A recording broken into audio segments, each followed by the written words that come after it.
Assalamualaikum warahmatullahi wabarakatuh.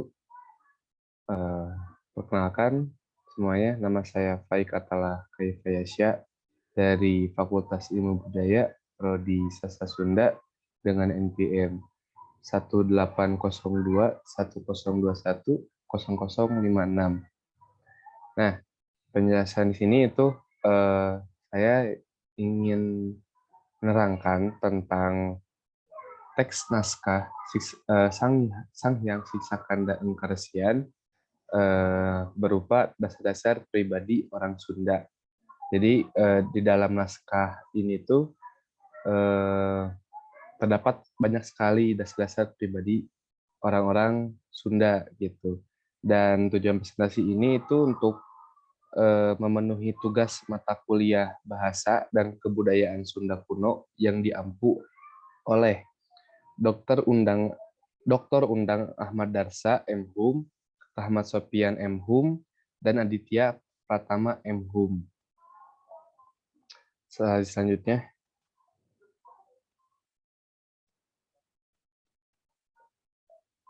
nah, naskah Sang Hyang Sisakanda Engkaresian, naskah yang menurut penyusunnya bernama Sang Hyang Sisakanda Engkaresian ini milik Museum Pusat di Jakarta dan juga terdaftar sebagai seri naskah MSB atau manuskrip Sunda B dengan nomor kelopak 630. Seperti naskah-naskah Sunda kuno lainnya, naskah ini pun tidak ditulis pada rontal, melainkan pada daun nipah.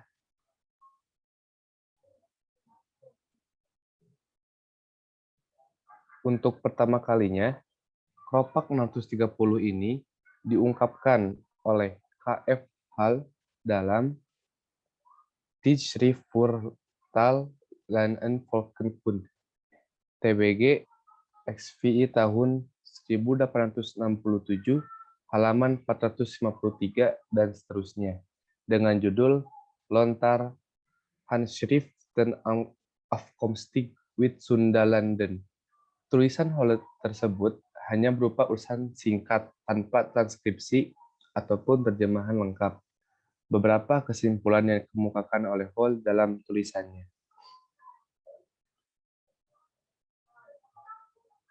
Penulis naskah MSB berbeda dengan penulis naskah MSA atau Propak 632 yang dikumpulkan Brandes dan berasal dari Kabuyutan Ciburui, Garut. Memiliki nilai yang sangat tinggi karena di dalamnya termuat ajaran mengenai kehidupan rumah tangga yang harus ditaati oleh segenap golongan masyarakat Sunda zaman dahulu. Dalam abad ke-16, di daerah Sunda masih berlangsung penulisan naskah-naskah Hinduistis.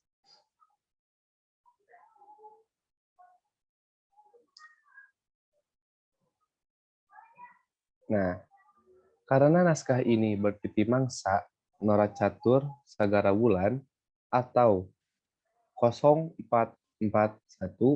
yang berarti tahun 1440 Saka atau 1518 Masehi, terdiri atas 30 lembar daun nipah, ditulis dalam bahasa dan aksara Sunda kuno menggunakan pisau pangot.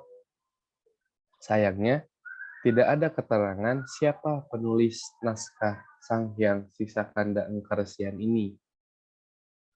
Dan juga, karena melihat titi mangsa di atas, jelas naskah prosa ini ditulis semasa Sri Baduga Maharaja saat memerintah di Pakuan.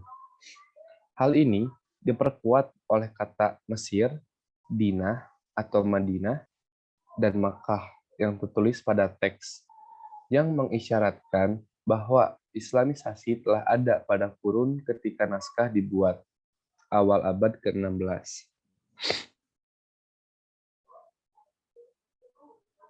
Nah, dan juga ternyata naskah ini itu pernah dikaji oleh Hall dan Nordui, translitasi terjemahan beserta ulasannya disajikan oleh Atja dan Dana Sasmita pada tahun 1881, masih dalam bentuk stensilan, lalu diterbitkan dalam bentuk buku oleh Dana Sasmita dan kawan-kawan pada tahun 1987.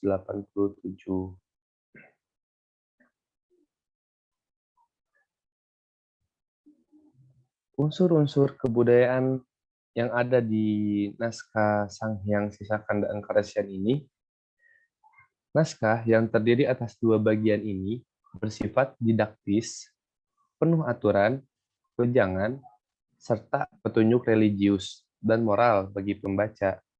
Bagian pertama yang disebut Dasakerta sebagai kundangon urang rea atau pegangan orang banyak, sedangkan bagian yang kedua disebut Dharma Pitutur berisikan hal-hal yang berkenaan dengan pengetahuan yang seyogyanya dimiliki semua orang agar hidupnya berguna.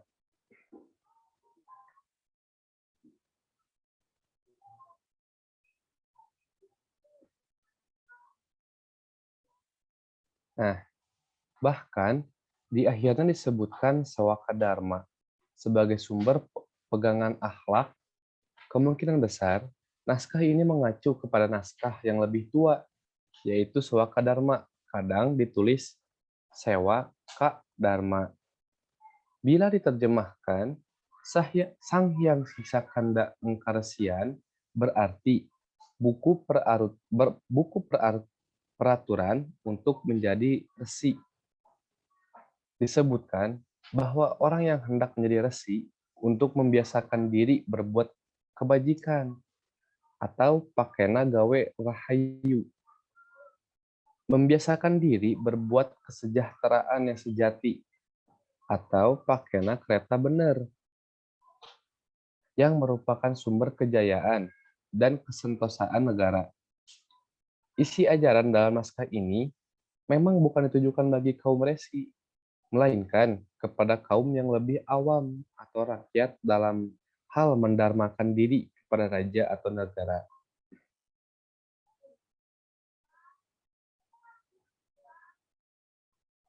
Nah, kehidupan sosial dan ekonomi pada dalam naskah Sang Hyang Sisa Kanda Engkaresian ini, yaitu membaca teks ini kita akan mengetahui segala aspek kehidupan masyarakat Sunda pada masa pra-Islam.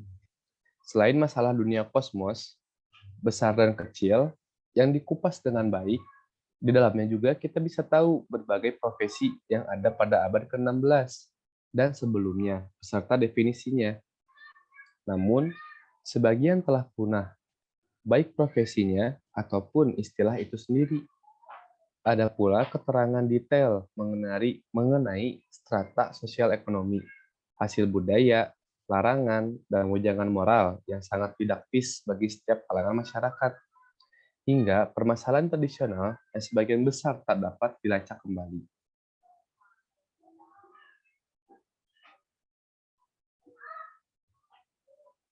Pun tak ketinggalan masalah budaya seperti kayak sastra, pantun, kawih, gamelan, seni lukis, seni ukir, ilmu falak, kemiliteran, perkakas, rumah tangga, dan perang, tekstil, hingga masalah seni kuliner yang telah tercipta pada masa bersangkutan.